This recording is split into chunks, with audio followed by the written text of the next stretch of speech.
आज हम पढ़ेंगे विद्युत धारा का चुंबकीय प्रभाव जो है इसका पार्ट 2 पढ़ेंगे। विद्युत धारा के चुंबकीय प्रभाव का पार्ट 2, इसका पार्ट 1 पढ़ चुके हैं। जो भी वीडियो नहीं देखे हो वो जा करके देख लेना, याद हो जाएगा।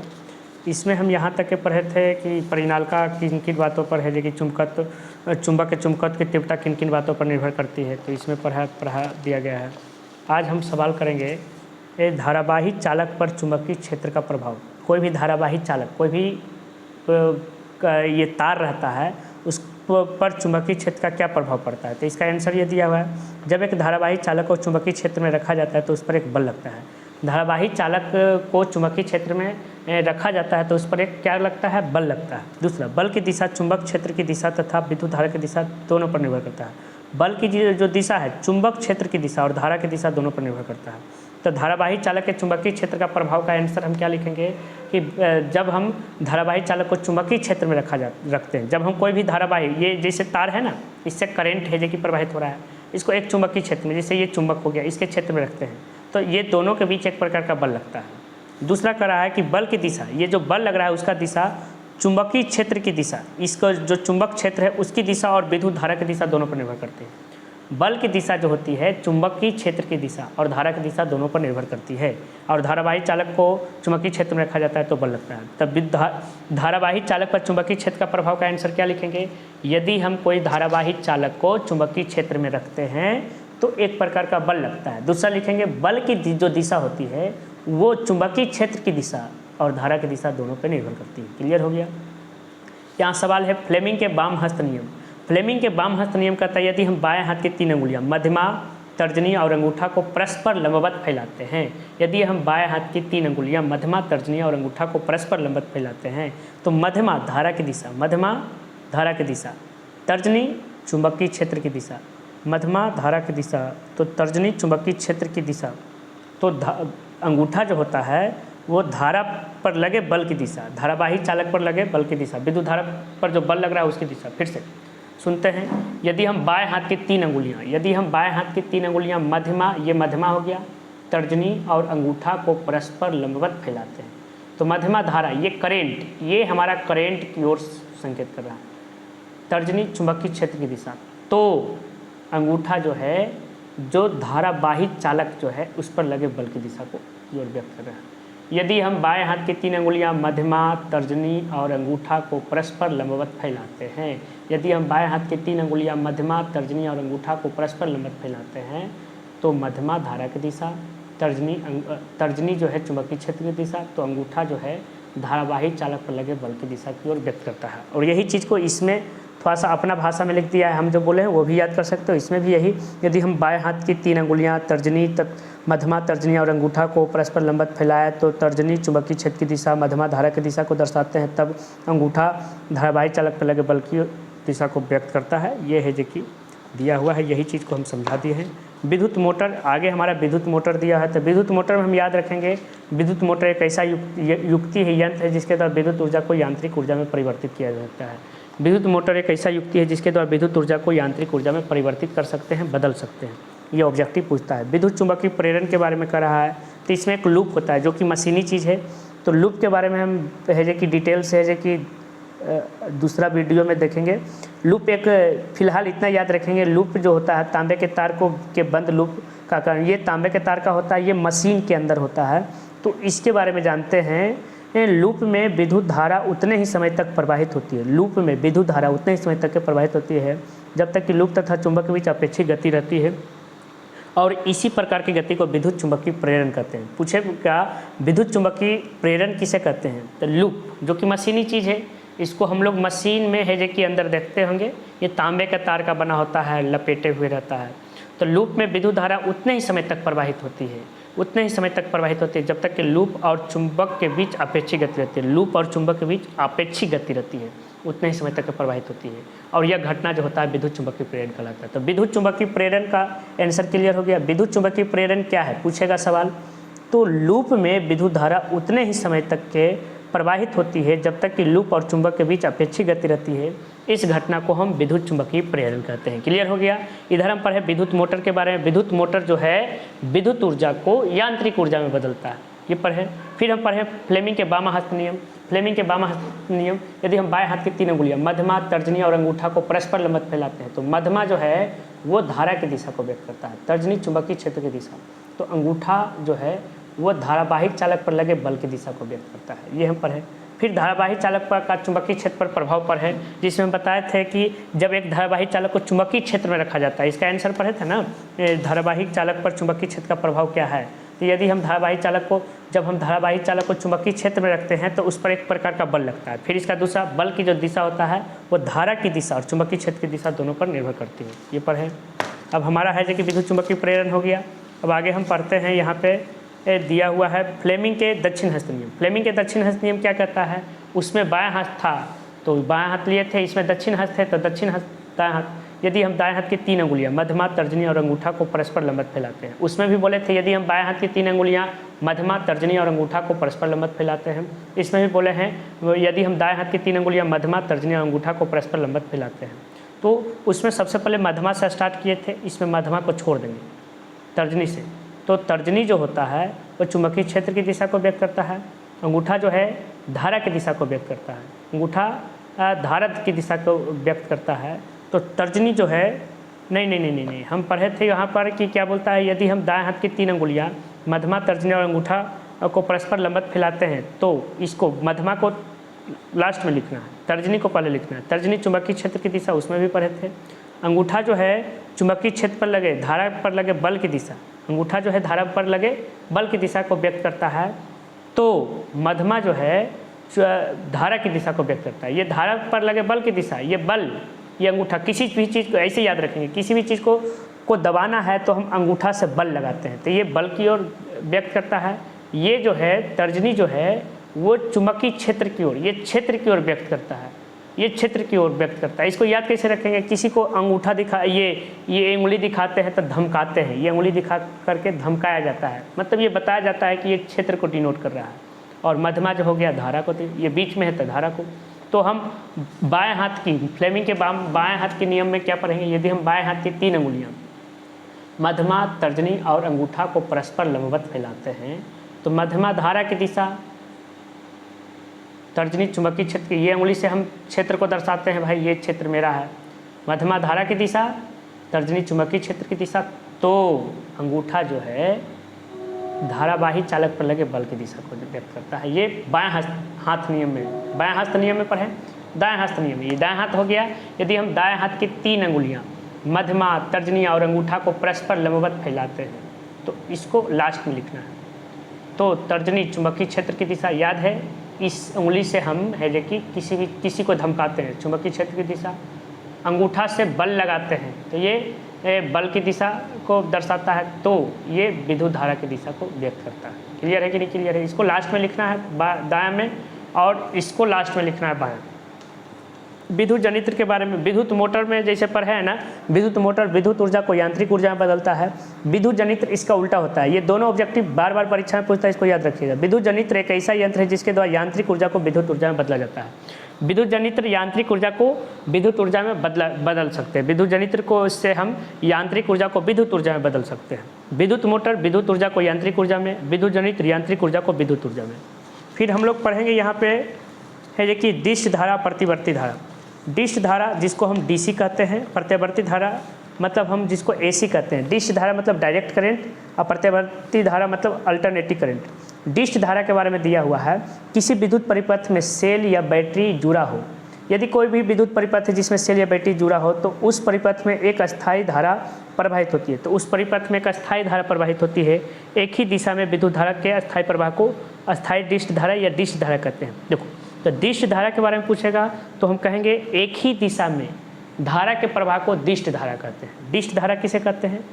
एक ही दिशा में धारा के प्रवाह को डिश धारा कहते हैं। डिश धारा जो होता है, डीसी जो रहता है, ज़्यादातर हम देखे हैं जो रेलवे लाइन होता है, रेलवे लाइन के आप कभी रेल से यात्रा किए होंगे तो रेलवे लाइन का जो बोर्ड होता है उसमें डीसी लिखा रहता है। क्यों लिखा रहता है? जब डीसी डायरेक्ट करंट जो प्रवाहित होता है तो इसमें है जो कि धारा का मान सभी जगह बराबर रहता है। जैसे हम मान लो रेलवे इंजन से है जो कि करंट दिए, ट्रेन में करंट दिए तो पंखा, सभी पंखा, जितना भी पंखा लगा हुआ है सब पर समान करंट प्रवाहित होगा। घर में इन्वर्टर होता है, इन्वर्टर से अगर वोल्टेज देते हैं तो सभी बल्ब पर समान करंट प्रवाहित होता है, सब पर समान है जो कि वोल्टेज देता है। डीसी मतलब हो गया ये सभी जगह इक्वल बांटता है और डायरेक्ट देता है, एक ही दिशा में प्रवाहित होता है। लेकिन हमारा जो प्रत्यावर्ती धारा होता है इसमें वोल्टेज घटते बढ़ते रहता है। जैसे हम घर में है जो कि करंट जो बिजली लेते हैं, तो इसमें देखते हैं कि किसी रूम में ज़्यादा वोल्टेज है, किसी रूम में कम वोल्टेज है। क्यों कम वोल्टेज है, ज़्यादा वोल्टेज है? क्योंकि वहाँ पर हमारा AC निकल रहा है। अगर DC रहता तो सभी रूम में बराबर वोल्टेज रहता, सभी जैसे ट्रेन के इंजन के सभी बोगी में बराबर है जो कि वोल्टेज रहता है। तो या ट्रांसफार्मर में जो लाइन आता है, ट्रांसफार्मर में जो लाइन करंट दिया जाता है, तो ट्रांसफार्मर में कहीं ना कहीं NTPC से या कहीं ना कहीं अदर जगह से लाइन आता है, तो वहाँ आता है जो DC आता है, वहाँ पर है जो कि क्या बोलता है, डायरेक्ट है जो कि कुछ बोलता है, जो भी जितना भी ट्रांसफार्मर है सभी जगह बराबर वोल्टेज दिया जाता है। अब वहाँ से वो कन्वर्ट करके हमें AC देता है। तो डिस्ट धारा पूछेगा, एक ही दिशा में विद्युत धारा के प्रवाह को हम डिस्ट धारा कहते हैं। एक ही दिशा में विद्युत धारा के प्रवाह को डिस्ट धारा कहते हैं। और प्रत्यावर्ती धारा पूछेगा तो हम कहेंगे यहाँ पे डिस्ट धारा जनित्र से प्राप्त धारा की दिशा एक ही रहती है, परंतु उसका मान शून्य और एक उच्च मान के बीच बदलता रहता है। इसे प्रत्यावर्ती डिस्ट धारा कहते हैं। ये प्रत्यावर्ती धारा पूछेगा तो जब हम धारा का मान बदलता रहता है, जब धारा का मान बदलता रहता है तो उसको हम प्रत्यावर्ती धारा कहते हैं। प्रत्यावर्ती धारा किसे कहते हैं? जब हम धारा का मान बदलते रहता है तो उसको हम प्रत्यावर्ती धारा कहते हैं। और डिस्ट धारा जब सभी जगह धारा का मान सेम रहता है, एक ही दिशा में धारा के प्रवाह को हम डिस्ट धारा कहते हैं। प्रत्यावर्ती धारा का मान है जो कि बदलते रहता है, प्रत्यावर्ती धारा का मान बदलते रहता है। जो भी बिजली वाला खंभा पर जो भी वोल्टेज आता है सभी जगह हमारा है जो कि क्या बोलता है, DC ही आता है। लेकिन उसके बाद जब हम टोका लगा करके उसको खींचते हैं तो वहाँ पर AC है जो कि AC में कन्वर्ट हो जाता है। आगे देखो, हमारे घर में उपयोग में आने वाले उपकरणों में प्रवाहित होने वाली विद्युत धारा प्रत्यावर्ती धारा होती है। जो भी हमारे घर में जो भी उपकरण यूज करते हैं उसमें जो करंट प्रवाहित होता है प्रत्यावर्ती धारा। जैसे आयरन यूज करते हैं, घर वाला पंखा यूज करते हैं तो उसमें है जो कि घर में बल्ब यूज करते हैं, घर में हीटर यूज करते हैं तो उसमें AC होता है। किसी चालक के सिरों, क्योंकि उसका वोल्टेज घटते बढ़ते रहता है, लेकिन इन्वर्टर से जो करंट प्रवाहित होता है वो हमारा DC होता है।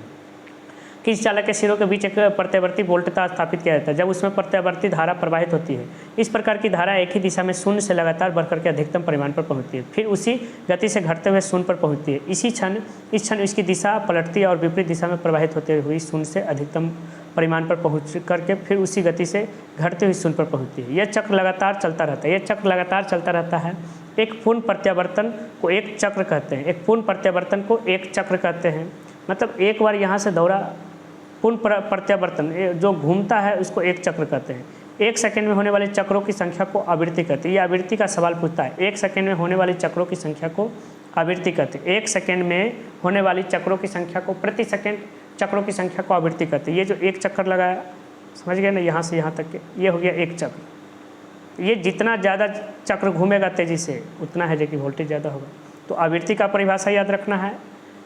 डिस्ट धारा का परिभाषा, प्रत्यावर्ती डिस्ट धारा मतलब प्रत्यावर्ती धारा का परिभाषा याद रखना है। डिस्ट धारा मतलब हो गया एक ही दिशा में धारा प्रवाहित होती है, सभी जगह इसका मान सेम होता है, वो DC हो गया डिस्ट धारा। प्रत्यावर्ती डिस्ट धारा मतलब प्रत्यावर्ती धारा जिसमें धारा का मान घटते बढ़ते रहता है उसको प्रत्यावर्ती धारा कहते हैं। ऑब्जेक्टिव के तौर पर याद रखेंगे कि हमारे घर में जो विद्युत उपकरण यूज होते हैं उसमें किस प्रकार का धारा रहता है, तो उसमें है जो कि प्रत्यावर्ती धारा रहता है। फिर हम आवृत्ति का परिभाषा याद रखेंगे। प्रति सेकेंड चक्रों की संख्या को हम आवृत्ति कहते हैं। यहाँ कह रहा है घरों में व्यवहार की जाने वाले बिजली, हमारे घरों में जो विद्युत आपूर्ति की जाती है वह 220 वोल्ट पर प्रत्यावर्ती वोल्टता होती है। इसको याद रखना है। हमारे घर में जो विद्युत आपूर्ति की जाती है उसमें वोल्ट कितना होता है, 220 वोल्ट पर प्रत्यावर्ती वोल्टता होती है। प्रत्यावर्ती धारा होती है जिसकी ध्रुवता प्रति सेकंड में 100 बार परिवर्तित होती है। मतलब जिसकी ध्रुवता जो होता है वो प्रति सेकंड 100 बार है जो कि घूमता है, प्रति सेकंड 100 बार परिवर्तित होती है। अर्थात इसकी आवृत्ति 50 हर्ट्ज होती है। इसकी आवृत्ति 50 हर्ट्ज होती है। प्रति सेकंड 100 बार घूमती है तो इसकी आवृत्ति 50 हर्ट्ज होती है। और इससे संक्षेप में 220 वोल्ट अर्थात 50 हर्ट्ज कहेंगे। तो 220 वोल्ट 50 हर्ट्ज इसे मेन लाइन पावर कहते हैं, इसे मेन लाइन कहते हैं। और जिन तारों द्वारा यह आपूर्ति होती है उसे मेन तार कहते हैं, मेन्स तार। समझ गए ना। तो इसको हम कैसे याद रखेंगे कि किसी भी परिपथ में 220 वोल्ट 50 हर्ट्ज लिखा है, इसका मतलब क्या हुआ, उसमें है जो कि 220 वोल्ट पर प्रत्यावर्ती वोल्टता पर प्रति सेकेंड 100 बार परिवर्तित होती है। इसकी ध्रुवता जो होता है प्रति सेकेंड 100 बार परिवर्तित होती है और इसकी आवृत्ति जो होती है 50 हर्ट्ज होती है। इसे ही 220 वोल्ट 50 हर्ट्ज कहते हैं, इसे मेन लाइन पावर कहा जाता है। ये सवाल पूछता है, इसको याद रखिए। मेन लाइन पावर ऑब्जेक्टिव पूछता है। मेन लाइन पावर ए में रहेगा 220 वोल्ट 50 हर्ट्ज, बी में अदर रहेगा, तो इसको याद रखना है। 220 वोल्ट 50 हर्ट्ज को हम मेन लाइन पावर कहते हैं। 220 वोल्ट 50 हर्ट्ज को हम मेन लाइन पावर कहते हैं। क्लियर है कि नहीं क्लियर है? आगे देखिए, मेंस में प्राय 2 तार होते हैं। मेंस में 2 तार होते हैं, एक से 5 एम्पियर के धारा प्रवाहित होते हैं, दूसरा से 15 एम्पियर के। मेंस जो तार होता है उसमें 2 प्रकार के तार होते हैं, एक में से 5 एम्पियर के धारा प्रवाहित होता है, एक 15 एम्पियर से। पहले को घरेलू लाइन कहते हैं। पहले जो 5 एम्पियर वाला धारा प्रवाहित होता है उसको घरेलू लाइन कहते हैं। क्यों कहते हैं घरेलू लाइन? क्या है कि घर उर में जो होता है, यूज होता है, घर में जो यूज होता है वो 5 एम्पियर का ही धारा होता है। और दूसरे को पावर लाइन कहते हैं। 15 एम्पियर वाला धारा पावर लाइन होता है। जैसे मोटर जो होता है, कहीं पे मोटर या सरकारी जगह हो गया, जैसे स्टेशन हो गया, तो वहाँ पर हम पावर लाइन का यूज करेंगे, 5 एम्पियर वाला धारा का यूज नहीं करेंगे। घरों में विभिन्न प्रकार के विद्युत उपकरण, बल्ब, ट्यूब, पंखे, हीटर, टेलीविज़न, रेफ्रिजरेटर आदि का व्यवहार होता है। इसमें कुछ 5 एम्पियर के तक होते हैं, कुछ 15 एम्पियर का। घर में जब हम फ्रिज, हीटर ये सब का यूज करते हैं तो इसमें है जो कि ये जो फ्रिज, हीटर हो गया, जो ज़्यादा करंट खींचता है उसमें 15 एम्पियर का है जो कि धारा का यूज करते हैं। जिसमें कम करंट खींचता है उसमें 5 एम्पियर के धारा का यूज करते हैं। तो हम याद रखेंगे मेंस तार कितने प्रकार के होते हैं? 2 प्रकार के, एक 5 एम्पियर का, एक 15 एम्पियर का। 5 एम्पियर जिसको घरेलू लाइन कहते हैं, 15 एम्पियर जिसको पावर लाइन कहते हैं। घरेलू लाइन में हो गया बल्ब हो गया, पंखा हो गया, ये सब घरेलू लाइन हो गया। और पावर लाइन में हो गया फ्रिज हो गया, हीटर हो गया, ये सभी जो होता है। मोटर हो गया, घर में जो मोटर यूज करते हैं वो घरेलू लाइन, पावर लाइन में आ गया। तो इसको याद रखेंगे। घरेलू वायरिंग की संरचना करा पावर हाउस जिसको NTPC कहते हैं, जहाँ से करंट आता है, या कोई भी संस्था जहाँ से बिजली है जी क्या आता है। पावर स्टेशन से ट्रांसफार्मर की सहायता से विद्युत खंभों पर लगे तांबे के 2 मोटे तारों द्वारा घरों तक पहुँचाया जाता है। हम लोग के पास है जी कि ये खंभा के पास तार आता है, उसी से इसमें से एक विद्युतमय तार होते हैं जो सामान्यतः लाल रंग के होते हैं। उसमें एक विद्युतमय तार जिसको गर्म तार कहते हैं, वो लाल कलर का। यहाँ है जी कि जरूरी नहीं कि वो लाल कलर का हो, लेकिन यहाँ पर जो किताब लिखा गया है लाल कलर से उसको डिनोट कर रहा है। विद्युत रोधी पदार्थ से ढका रहता है। विद्युत रोधी पदार्थ मतलब ऊपर से लाल रंग का कवर चढ़ा रहता है। तो याद रखना है, जो भी तार होता है पावर हाउस से, जो हमारे ट्रांसफार्मर के बाद जो हमारे खंभों पर तार आता है, वहाँ से 2 तरह का करंट निकलता है। एक विद्युतमय तार होता है, एक उदासीन तार होता है। विद्युतमय तार को हम लाल रंग से सूचित करते हैं और ये कहा जा रहा है विद्युत आपूर्ति से प्रत्यावर्ती धारा 220 वोल्ट 50 हर्ट्ज पर इसके द्वारा प्रवाहित होती है। दूसरा उदासीन तार होता है जो काले रंग का विद्युत रोधी, उसके ऊपर काले रंग का विद्युत रोधी पदार्थ से ढका होता है और शून्य विभव पर रहता है, उसका विभव शून्य होता है। इसमें 220 वोल्ट विभवांतर विभव 220 वोल्ट हो गया, 50 हर्ट्ज हो गया। इसमें विद्युतमय तार का, उदासीन तार का विभव शून्य होता है। तो जब विभव शून्य हो गया तो आवृत्ति भी शून्य हो जाएगा। यह तार धारा को वापस पावर स्टेशन तक ले जाता है। घरों में यह तीसरा तार भी होता है जिसे भूतार या अर्थ वायरिंग, जिसको अर्थिंग कहते हैं। यह घर के निकट पृथ्वी में काफ़ी नीचे, ये घर के निकट मिट्टी में दबा करके है कि एक धातु से है कि इसको हरे रंग से डिनोट करते हैं। तो याद रखेंगे, जो पावर हाउस से जो लाइन आता है उससे 2 प्रकार के तार निकलता है, एक विद्युतमय तार, एक उदासीन तार। विद्युतमय तार जिसको लाल रंग के कवर से और उदासीन तार जिसको काला रंग के कवर से डिनोट करते हैं, उसके ऊपर काला रंग का कवर रहता है। लाल रंग का प्रत्यावर्ती धारा की क्षमता जो होती है 220 वोल्ट 50 हर्ट्ज होता है और उदासीन तार जो काले रंग का होता है उसका शून्य विभव होता है। और एक घर में जो होता है तीसरा तार होता है जिसको हम लोग अर्थ वायर कहते हैं, इसको हरे रंग से डिनोट करते हैं। घरों में प्राय 2 अलग अलग परिपथ बनाए जाते हैं। एक तो 5 एम्पियर के, घर में 2 अलग मतलब एक ज़्यादा वोल्टेज वाला है जबकि एक कम वोल्टेज वाला। 5 एम्पियर के उपकरण जैसे बल्ब, ट्यूब, पंखे ये सब। दूसरा 15 एम्पियर के उपकरण जैसे हीटर, रेफ्रिजरेटर ये सब के लिए। प्रत्येक परिपथ में विद्युत उपकरण जो विद्युतमय उदासीन तारों को भी समानांतर क्रम में, दोनों तार जो जुड़े रहते हैं समानांतर क्रम में, ये ठंडा तार और ये गर्म तार ऐसे करके जुड़ा रहता है, समझ गए ना। गर्म तार लाल रंग, ठंडा तार काला रंग और जो अर्थ वायर होता है वो हरा कलर के। याद कैसे रखेंगे, कोई भी चीज़ गर्म हो जाता है तो लाल हो जाता है, तो इस प्रकार से गर्म तार विद्युतमय तार लाल कलर याद हो गया। ठंडा हो जाता है, ठंडा में आदमी ऐसे भी काला हो जाता है तो वो काला कलर का हो गया।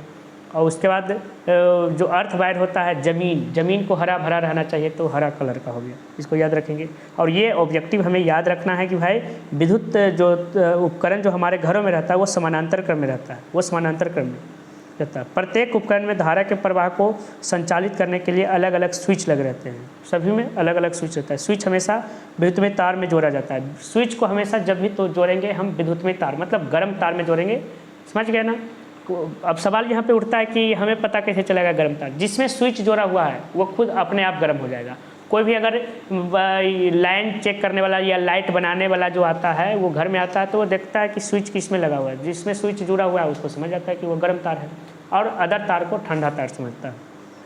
तो ऐसी वायरिंग का मुख्य लाभ यह है कि यदि एक परिपथ का कोई स्विच बंद हो तो अन्य उपकरणों के परिपथ पर इसका कोई प्रभाव नहीं पड़ता है। अगर हम ठंडा तार में भी स्विच लगाएंगे तो भी कोई दिक्कत नहीं होगा, लेकिन हम गर्म तार में स्विच लगाते हैं तो इससे फ़ायदा ये है कि भाई एक उपकरण का अगर हमारा एगो जो जहाँ पे स्विच लगा हुआ है वहाँ पे अगर कोई प्रकार के परेशानी होता है तो आगे ऐसा नहीं होता है। जैसे घर में अगर हमारे घर में बल्ब है जो कि बल्ब वाला स्विच है जो कि मान लो बल्ब है जो कि नहीं जल रहा है, तो मान लो बल्ब नहीं जल रहा है तो घर का अदर पार्ट तो जल रहा है, अदर बल्ब तो जल रहा है।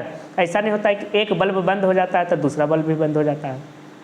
अगर हमारा तार है जो कि जोड़ा रहे विद्युत में तार से, हमारा स्विच जो विद्युत में तार से जोड़ा रहे, तो घर में एक बल्ब बंद हो गया, नहीं जल रहा है लाइट के कारण, तो अदर बल्ब पर कोई प्रभाव नहीं पड़ेगा। लेकिन अगर हम स्विच को उदासीन तार में जोड़ देते हैं तो उसमें जो होता है वो बल्ब है जो कि नहीं जल रहा है तो घर का अदर बल्ब भी नहीं। कभी कभी हम देखते हैं कि घर में एक जगह लाइट नहीं आ रहा है तो अदर जगह भी नहीं लाइट आ रहा है। इसके पीछे रीज़न यही है कि वो स्विच जो है वो विद्युत में तार में ना जोड़ करके उदासीन तार में जोड़ दिया है। इसलिए स्विच को हम जोड़ना चाहिए किसमें, विद्युत में तार में।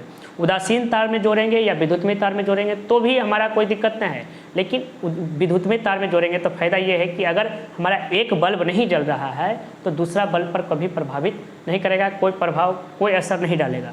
लेकिन दूसरा अगर हम उदासीन तार में जोड़ेंगे तो उसमें उससे नुकसान ये है कि अगर वो स्विच खराब हो गया तो अदर स्विच भी खराब हो जाएगा। ये हो गया क्लियर। ऐसी वायरिंग का मुख्य लाभ है कि परिपथ का कोई स्विच बंद हो तो अन्य उपकरणों के परिपथ पर कोई प्रभाव नहीं पड़ता। इसके अलावा यह परिपथ में जुड़े सभी उपकरणों के समान वोल्टता प्रदान करता है। आगे यहाँ दिया हुआ है विद्युत परिपथ में, यहाँ पर विद्युत परिपथ में लगे तांबे का तारों का चयन इस प्रकार किया जाता है कि उसमें किसी निश्चित परिमाण तक ही धारा बिना किसी हानि के प्रवाहित हो सके। यदि परिपथ में उसे अधिक धारा प्रवाहित होगी तो तार बहुत अधिक गर्म हो सकता है और आग भी लग सकती है। किसी परिपथ में धारा का परिमाण उसमें लगे, इसको पढ़ लेंगे समझ में आ जाएगा। अतिभारण और लघुपतन। अतिभारण को अंग्रेजी में कहते हैं ओवरलोडिंग, लघुपतन को अंग्रेजी में कहते हैं शॉर्ट सर्किट। ये अतिभारण ओवरलोडिंग क्या होता है, क्षमता से ज़्यादा चीज़ हो जाना। जैसे क्षमता अगर हमें 5 रोटी खाने का है तो हम 5 रोटी खाएंगे, 5 रोटी की बजाय अगर कोई 8 रोटी खा लेगा तो उसको हम अतिभारण ओवरलोडिंग कहेंगे।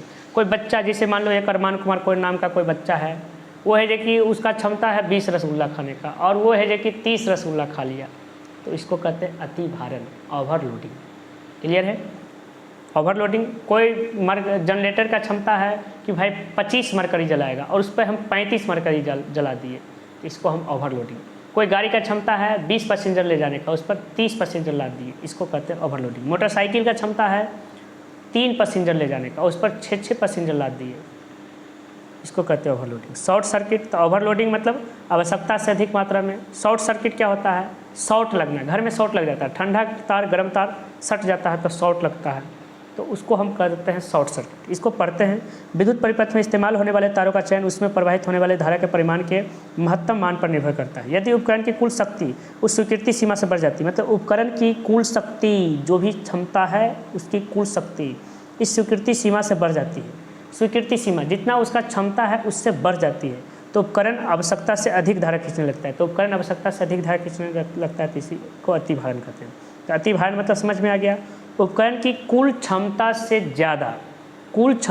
ज़्यादा अगर स्वीकृति यहाँ कर रहा है, उपकरण में कुल शक्ति स्वीकृति सीमा से बढ़ जाती है, उपकरण की कुल शक्ति स्वीकृति सीमा से बढ़ जाती है, लिमिट क्रॉस हो जाता है तो आवश्यकता से अधिक धारा खींचने लगता है। स्वीकृति सीमा से ज़्यादा बढ़ जाता है तो आवश्यकता से अधिक धारा खींचने लगता है, तो इसी को अतिभारण कह सकते हैं। इसको हम कह सकते हैं कि कोई भी विद्युत धारा अगर आवश्यकता से अधिक किसी पर लोड दिया जाए तो वो अतिभारण हो गया।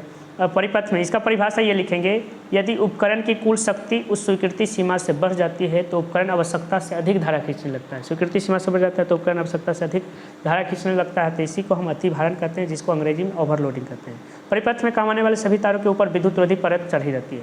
जो भी तार हम लोग यूज करते हैं उस पर विद्युत रोधी परत है जो कि चढ़ी रहती है।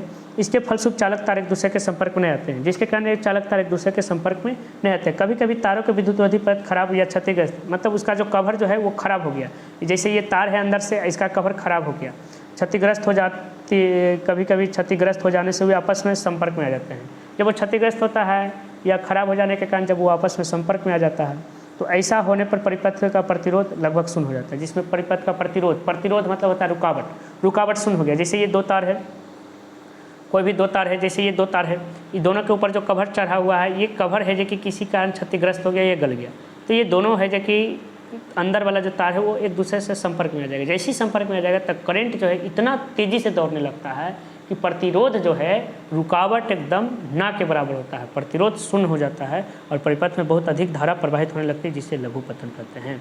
तो लघु पतन का परिभाषा क्या लिखेंगे? जब किसी कारण बस है जो कि कोई परिपथ का परत जो होता है, विद्युतरोधी परत जो होता है वो खराब हो जाए या क्षतिग्रस्त हो जाए, तो इसमें जो विद्युतमय तार और उदासीन तार दोनों एक दूसरे के संपर्क में आ जाते हैं, जिससे धारा का मान बढ़ जाता है और प्रतिरोध शून्य हो जाता है। इसी को हम लघु पतन कहते हैं। लघु पतन से वहाँ पे चिंगारी होता है, आग, कभी कभी आग है जो कि भी लग जाता है। तो लघु पतन का ये परिभाषा हुआ। आगे जो दिया हुआ हमारा है विद्युत परिपथ में अतिभारण और लघु पतन के कारण नष्ट होने से बचाने के लिए कई सावधानी और सुरक्षा के उपाय किए जाते हैं।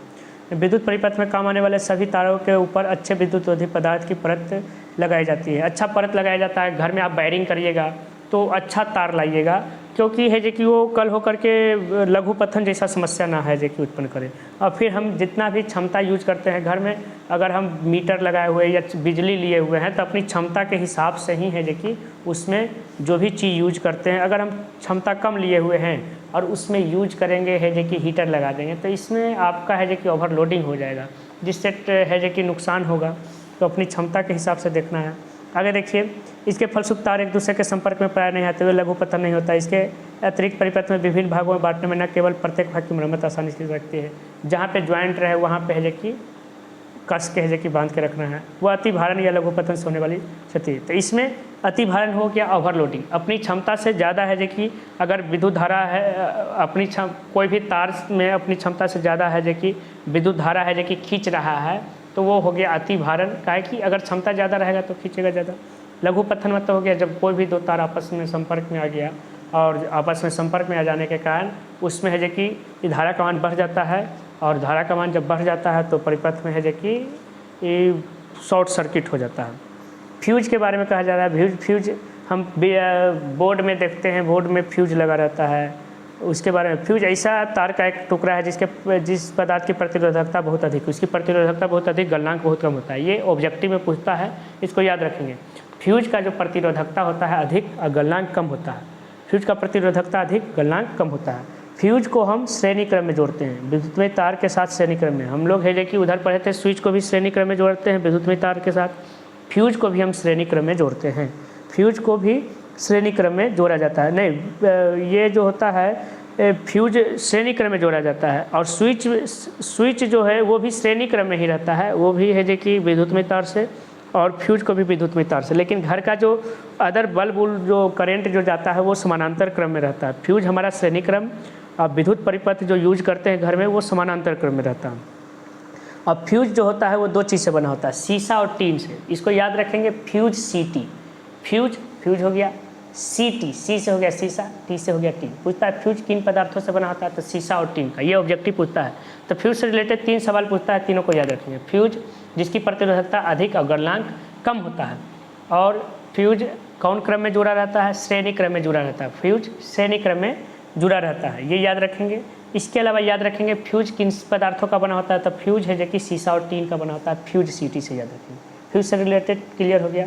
विद्युत के उपयोग से संबंधित खतरे, मतलब उससे संबंधित खतरा जो है क्या होता है, इसको बारे में जानेंगे। विद्युत ऊर्जा का एक महत्वपूर्ण एवं सुविधाजनक स्रोत है, परंतु इसका उपयोग करते समय यदि हम कुछ सावधानियां और सुरक्षा के उपाय न किए जाए तो ये बहुत खतरनाक हो सकता है। कह रहा है कि अगर हम इसको यूज करते हैं तो उस समय सावधान और सुरक्षा का उपाय करना चाहिए। जैसे यदि कोई व्यक्ति विद्युत परिपथ के विद्युत तार के किसी अनावृत भाग को छू सकता है तो झटका लगता है। कोई है जो कि छू दिया तो झटका लगेगा, कोई भी तार को है जो कि जो खाली भाग है उसको तो छू देगा। यह झटका इतना घातक हो सकता है कि छूने वाले व्यक्ति की मृत्यु। ये झटका हल्का भी होता है और कभी कभी ये झटका इतना घातक होता है कि जो छुआ है वो भगवान के पास चला जाता है, मृत्यु हो जाती है। विद्युत परिपथ के कुछ दोष जैसे ढीले संबंध, दोषयुक्त स्विच तार जिसके किसी भी भाग का विद्युत रोधी परत हट गया हो आदि से खतरा उत्पन्न हो सकता है। परिपथ लघुपथन या अतिभारण के कारण चिंगारी उत्पन्न हो सकता है। लघुपथन अतिभारण के कारण चिंगारी उत्पन्न हो सकता है। लघुपथन अतिभारण बताया ही है कि चिंगारी उत्पन्न हो सकता है। तारों के अत्यधिक गर्म होने के कारण इसमें आग लग सकती है, कभी कभी आग भी लग जाता है।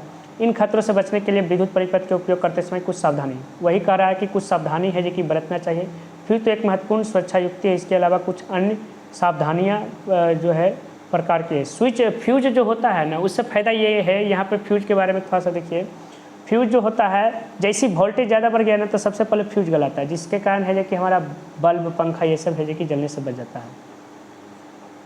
यहाँ देखो फ्यूज के बारे में है कि इधर हम थोड़ा सा नहीं पढ़े थे, इधर पढ़ा देते हैं। जब परिपथ में अति भार लघुपथन के कारण मेंस में वोल्टता का मान एक सीमा से अधिक बढ़ जाता है, मतलब बहुत ज़्यादा वोल्टेज है कि बढ़ जाता है, बहुत ज़्यादा धारा प्रवाहित होने लगता है। धारा से उत्पन्न उष्मा फ्यूज के तार को पिघला देती है। ये तार को क्या कर देता है? पिघला देता है। इसका गलना कम होता है, मतलब कम उस मतलब थोड़ा सा भी जितना उसका क्षमता थोड़ा सा भी उससे ज़्यादा करिएगा तो ये गल जाएगा। तो ये है कि तार को पिघला देता है, तार को पिघला देती है। इसके फलस्वरूप परिपथ भंग हो जाता है। परिपथ भंग होता है जब फ्यूज पिघल गया तो सीधे अपने आप है कि लाइन, जिसके कारण है कि धारा प्रवाहित होने लगती है और जो उस बोर्ड से जुड़ा हुआ टीवी, फ्रिज, पंखा है ये सभी है कि अपने आप है कि बच जाता है। तो फ्यूज हमारे घर में है कि पहले जो होता था फ्यूज नहीं लगाया जाता था, तो जिसके कारण पहले के लोगों के पहले जो होता था टीवी, पंखा, फ्रिज जो होता था वो काफ़ी जलता था, लेकिन अब नहीं जलता। इसके पीछे कारण है कि फ्यूज लगा दिया जाता है। हम देखते हैं कि इस प्रकार का फ्यूज बल्ब ये है कि फ्यूज मोटर में भी लगाया जाता है, या हम कह सकते हैं बोर्ड में भी लगाया जाता है। जिसको निकाल देंगे ना तो पूरा करंट है कि सब जगह बंद हो जाएगा। तो उसमें जो होता है कि कुछ भी हो जाए तो सबसे पहले वो गलेगा। अब आगे देखते हैं कि भाई क्या क्या सावधानी। स्विचों, प्लंगों, सॉकेटों तथा जोड़ों पर सभी संवर्धक अच्छी तरह से कसे हुए होने चाहिए। प्रत्येक तार अच्छे क्वालिटी और उपयुक्त मोटाई का होना चाहिए और उत्तम किस्म के विद्युत रोधी पदार्थ की परत से ढका होना चाहिए। तारों से जोड़ विद्युत रोधी टेप से अच्छी तरह खड़ा। स्विच हो गया, प्लग हो गया, सॉकेट हो गया, ये सभी जो जोड़ होता है अच्छा से कस के रहना चाहिए। और प्रत्येक तार अच्छा क्वालिटी के रखेंगे तो नुकसान कम होगा, जल्दी गलेगा नहीं। और उसके ऊपर अच्छा कवर है कि होना चाहिए। जहाँ पे ज्वाइंट है वहाँ पे टेप या कोई भी पदार्थ से ढका रहना चाहिए, जिससे है कि वो फिर से नुकसान न पहुँचाए। परिपथ में लगे फ्यूज उपयुक्त क्षमता तथा पदार्थ के बने होने चाहिए।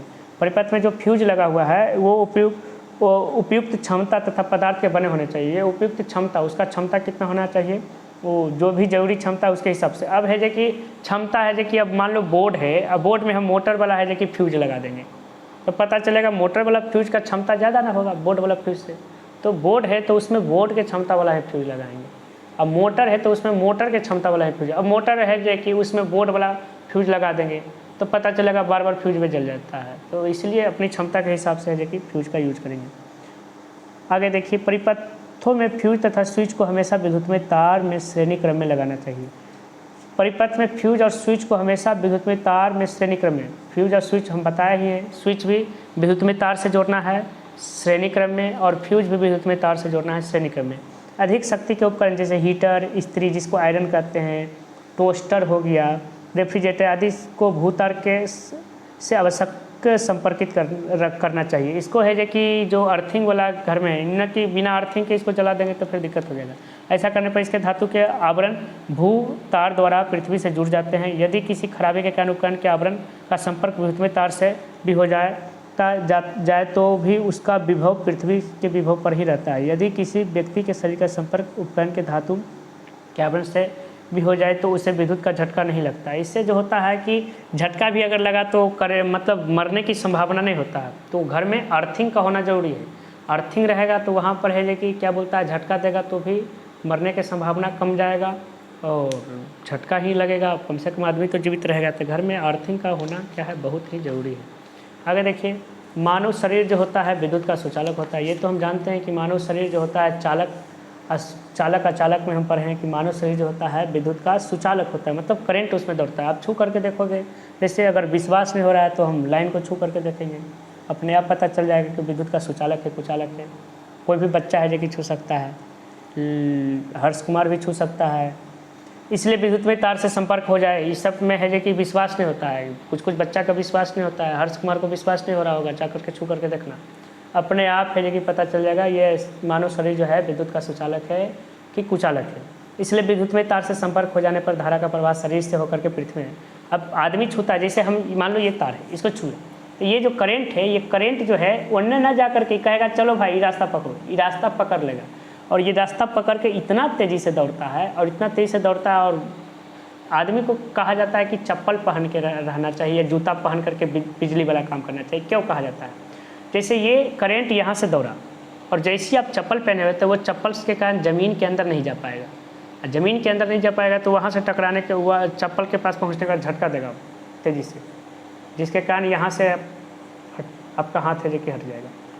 लेकिन ये तेज़ी से इतना तेज़ी से गुजरता है कि गुजरता ही वक्त है जो कि ये ब्लड को है जो कि पूरा सुखा देता है, जिसके कारण आदमी की मृत्यु हो जाती है। अगर मान लीजिए आप चप्पल नहीं पहने हुए हो तो छोटा सा भी करंट लगा तो वो बहुत बड़ा झटका देगा, कारण कि करंट आपका है जो कि शरीर से होते हुए फिर पृथ्वी में चला जाएगा। मतलब आपका शरीर जो होगा एक प्रकार का अर्थिंग बन जाएगा, अर्थ वायर बन जाएगा पल भर के लिए, और हमें झटका लगता है जो घातक हो सकता है। इसलिए यदि किसी विद्युत परिपथ में कोई मरम्मत करनी हो या कोई अन्य कार्य करना हो तो विद्युत रोधी पदार्थ जैसे रबर से बने दस्ताने, जूते का इस्तेमाल करना चाहिए।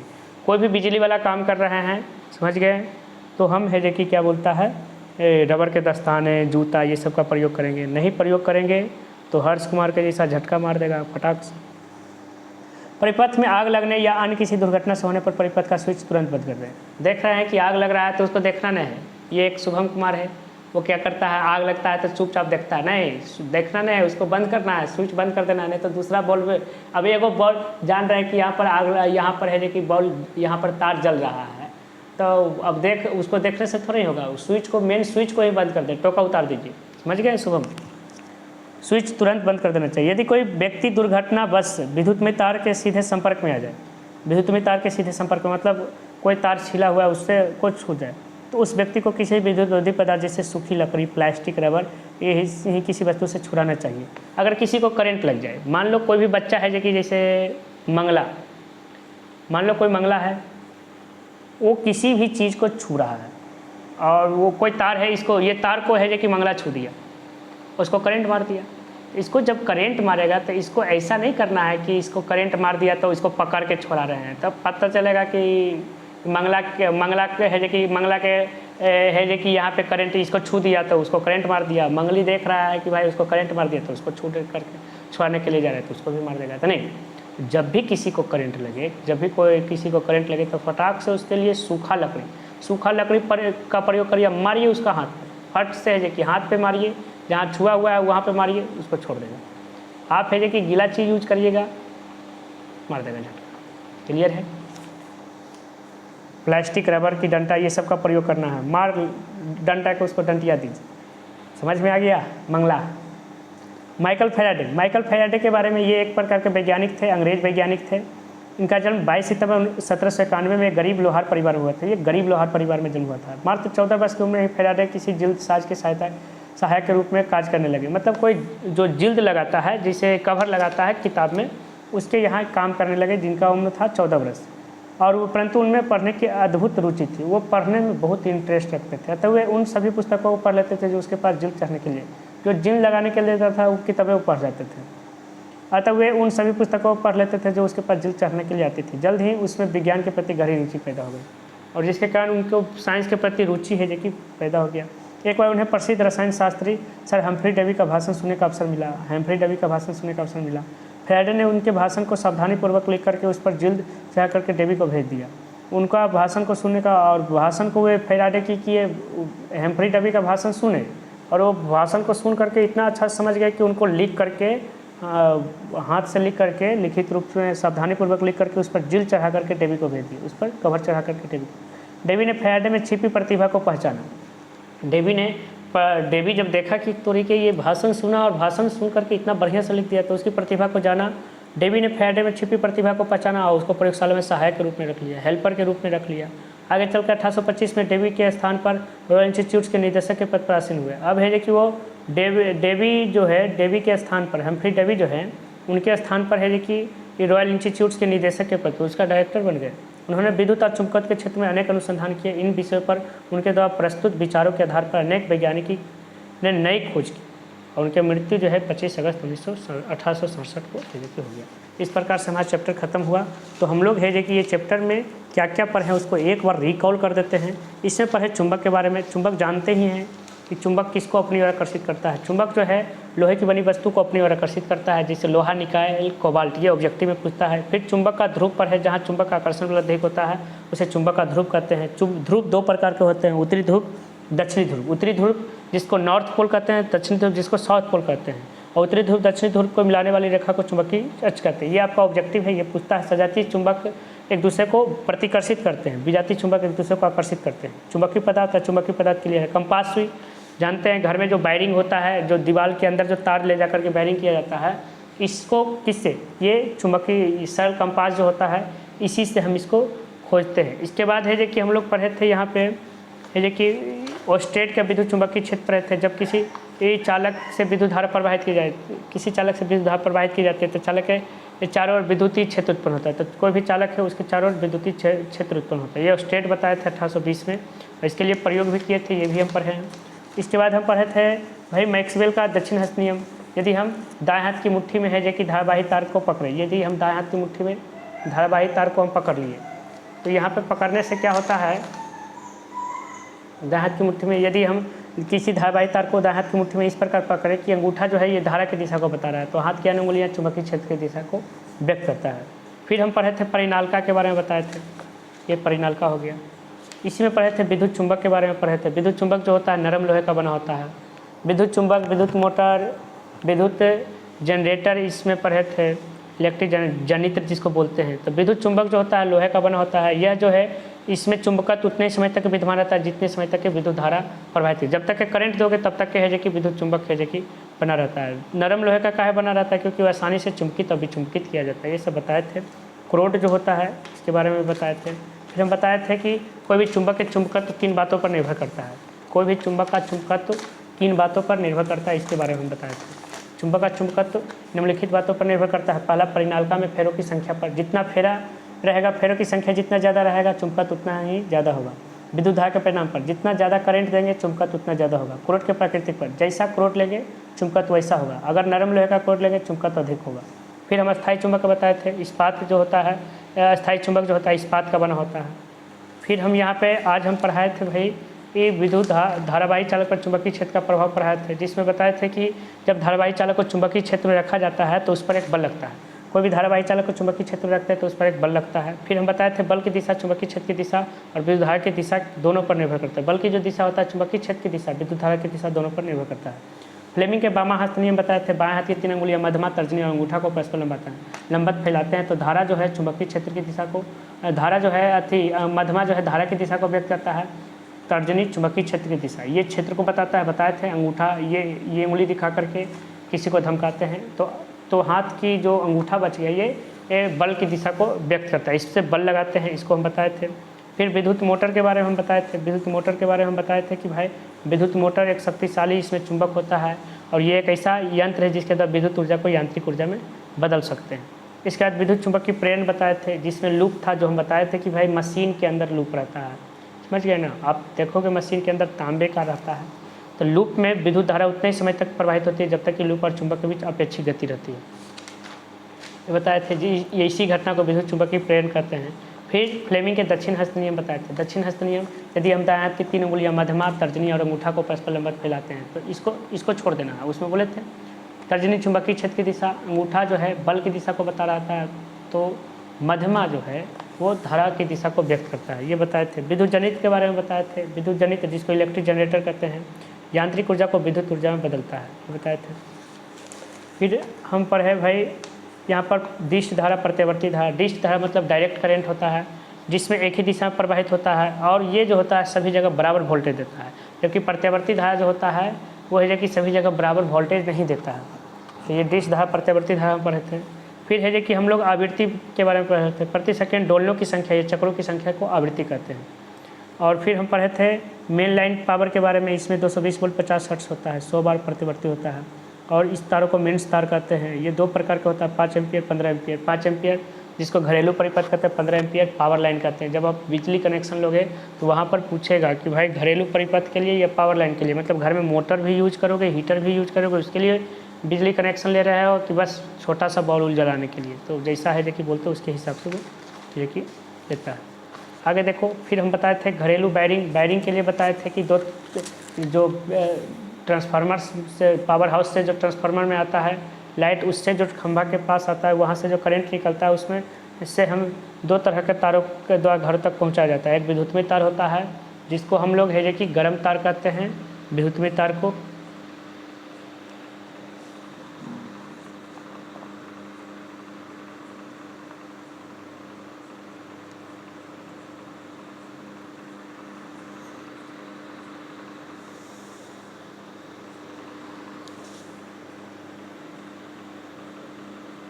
एक विद्युतमय तार को है जो कि हम लोग गर्म तार कहते हैं। लाल तार जिसको बोला जाता है, लाल रंग से डिनोट करते हैं। उदासीन तार को हम काले रंग से डिनोट करते हैं। अर्थ वायर को हम हरे रंग से डिनोट करते हैं। बताए थे इसमें, हम बताए थे, ये भी बताए थे, ये याद रखना है कि इसमें जो विद्युतमय तार जो होता है उसका है जो कि वोल्टता 200 हर्ट्ज होता है, जबकि काले रंग में शून्य विभव होता है। फिर हम बताए थे विद्युत उपकरण में जो होता है विद्युत उपकरण विद्युत में उदासीन तारों के भी समानांतर क्रम में जुड़े रहते हैं। हमारे घर में जो तार ये सभी रहता है वो समानांतर क्रम में जुड़ा रहता है, ये बताए थे। इसके अलावा बताए थे स्विच के बारे में बताए थे। स्विच को विद्युतमय तार से जोड़ा जाता है, स्विच को विद्युतमय तार से जोड़ा जाता है, ये बताए थे। और स्विच हमेशा श्रेणी क्रम में रहता है। फिर अतिभारण लघुपथन बताए थे, जिसमें एक उदाहरण लिए थे, अरमान कुमार एक बच्चा था, उसका उदाहरण लिए थे कि उसका क्षमता 20 रसगुल्ला खाने का है, वो 30 को खा लिया, ओवरलोडिंग हो जाएगा। समझ गए ना, मतलब अपनी क्षमता से ज़्यादा है जो कि उस पर लोड दे दिए तो उसको ओवरलोडिंग करते हैं। अपनी क्षमता से ज़्यादा है जो कि उस विद्युत परिपथ है जो कि विद्युत परिपथ में अपनी क्षमता से ज़्यादा है जो कि उस विद्युत उपकरण को है जो कि जोड़ देना, विद्युत उपकरण का यूज करना, वो हमारा अतिभारण होता है। लघुपथन मतलब होता है गर्म तार ठंडा तार एक दूसरे के संपर्क में आ गया, लघुपथन शॉर्ट सर्किट। फिर हम फ्यूज के बारे में बताए थे। फ्यूज एक ऐसा तार है का टुकड़ा है जिसकी प्रतिरोधकता ऊंचा गलनांक कम होता है। फ्यूज लगने से है जो कि हम लोग है जो कि अदर चीज़ जो होता है, अदर उपकरण जो होता है वो बच जाता है। फ्यूज सदैव विद्युतमय तार के साथ श्रेणी क्रम में जोड़ा जाता है।